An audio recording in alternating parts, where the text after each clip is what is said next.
सोलापुरात प्रथमच मल्टीमेगा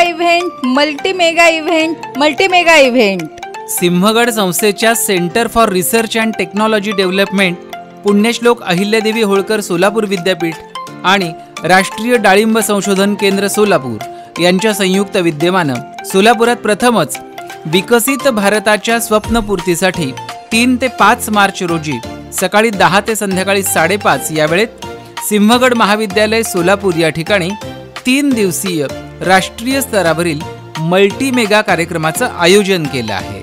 या कार्यक्रमात विविध विषयांवर तज्ज्ञांची व्याख्यानं, शोध प्रबंधाचे सादरीकरण, विद्यार्थ्यांसाठी निबंध स्पर्धा, प्रश्नमंजुषा, विज्ञान प्रदर्शन, संशोधकांशी थेट संवाद, शेतकऱ्यांसाठी कार्यशाळा आणि नवउद्योजकांसाठी मार्गदर्शन अशा भरगच्च कार्यक्रमांसाठी विद्यार्थी, शिक्षक, संशोधक आणि शेतकऱ्यांना उपस्थित राहण्याचं आवाहन सोलापूर येथील सिंहगड संस्थेच्या वतीने करण्यात येत आहे।